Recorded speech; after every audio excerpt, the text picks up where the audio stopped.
Okay, see, you can see a little bit of a divot here. All right, a little bit of chafing in here. But other than that, that's kind of what my effect is here. This what I'm looking at.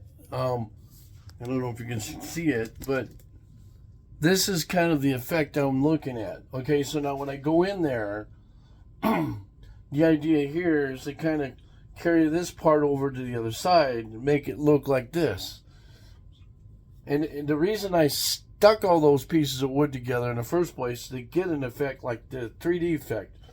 Now, did it come out the way I wanted? I don't know. I mean, I kind of started out with the right idea, but it ended up being something else other than what I started out with. But I kind of like the way it is. And you got to make sure your joints are okay.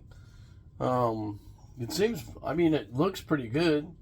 See, that's the kind of weird effect I like. This into this, this into this. That looks cool, right? Like that. But as you can see, all right,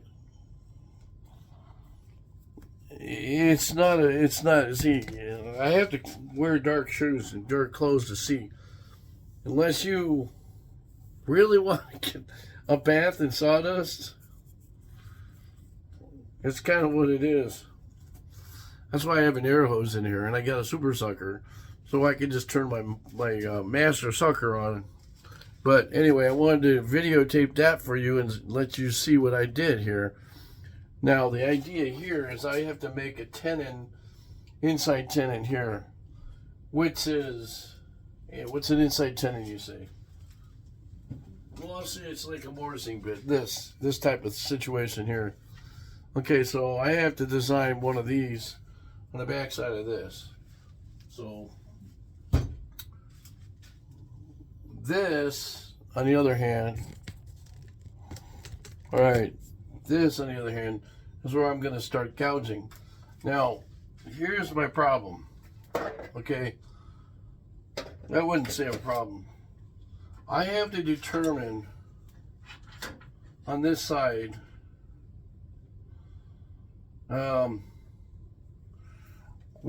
what to keep and what not to keep. In other words,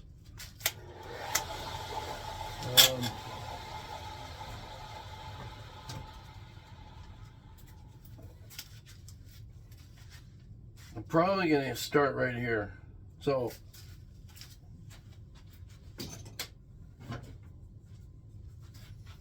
now, as I tell people ahead of time when I'm doing this last ring that I do will be like the very finished piece. All right, so I'm just going to go like this.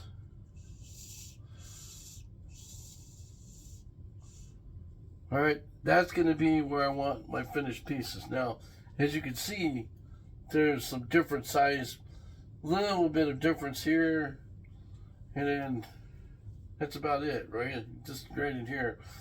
But that's not going to be a problem because I will sand it. Now I have to redo it again, but this is about a 1/2 inch between here and here. And I don't want it I want the same size lip I got here. The only thing that's going to be a difference is I will push this out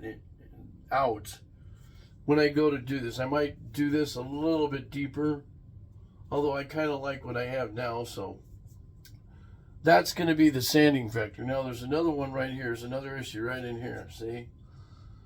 So you want to fill these holes in and sand them. I'm not worried about that because when I go to sand it, it'll come off. But this is what you're trying to avoid when you glue these things up. That. So you look at it all the way around and see how you look. Yeah. So now I knew I was going to have holes in some of them because that was